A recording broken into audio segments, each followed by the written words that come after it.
بسم اللہ الرحمن الرحیم۔ السلام علیکم ورحمۃ اللہ۔ ازدواجی لائف کے بارے میں جو شادی شدہ حضرات ہیں ضرور اس ویڈیو کو پورا دیکھیں اور بہت ہی اہم معلومات کو حاصل کریں۔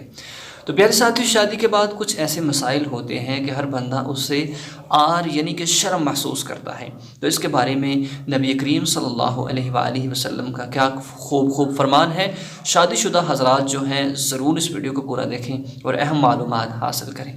تو پیارے ساتھی، شادی ایک ایسا بندھن ہے، ایک ایسا عمل ہے کہ جس کی وجہ سے انسان مرد اور عورت دونوں آپس میں لذت حاصل کرتے ہیں اور سکون بھی آتا ہے، چین بھی آتا ہے کہ بہت ساری بیماریاں شادی کرنے سے دور بھی ہو جاتی ہیں اور آپس میں سکون بھی بڑھتا ہے اور دو خاندان جو ہیں آپس میں محبت کے اندر بن جاتے ہیں۔ شادی کر لینے کے بعد بعض دفعہ کھانا کھاتے ہوئے یعنی کہ اکٹھے بیٹھ کر کھانا بعض مرد حضرات یا عورت شرم محسوس کرتے ہیں۔ تو اس کے بارے میں کیا نبی کریم صلی اللہ علیہ وسلم کا فرمان ہے؟ تو ضرور پیارے ساتھیو، اس سے پہلے اگر آپ ہمارے چینل پر نئے ہیں تو چینل کو سبسکرائب کر لیں، ویڈیو کو لائک کر دیں اور اپنے احباب تک ضرور شیئر کیا کریں۔ اگر کسی مسئلے کے بارے میں پوچھنا چاہتے ہیں تو ضرور ہمیں کمنٹ کیجیے گا۔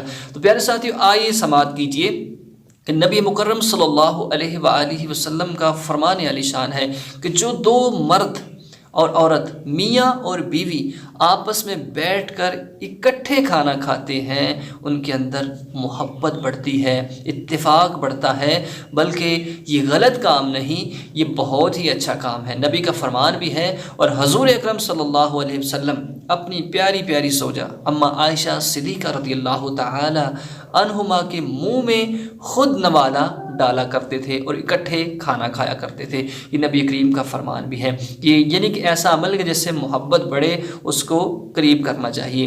حضور صلی اللہ علیہ وسلم کا فرمان ہے کہ بیوی جو ہے اس کے قریب جانا اور اس کے ساتھ بیٹھ کر باتیں کرنا، کھانا اکٹھے کھانا، یہ نبی کریم کی سنت بھی ہے اور نبی کا فرمان بھی ہے کہ اس سے محبت بھی بڑھے گی اور آپ ایک دوسرے کے قریب ہو جائیں گے۔ جب آپ قریب ہو جائیں گے تو آپ کی محبت جو ہے بڑھ جائے گی اور شیطان جو ہے دور ہو جائے گا، شیطان دور ہو جائے گا اور زندگی کے اندر سکون آ جائے گا۔ آمین ثم آمین۔ جزاکم اللہ خیرا۔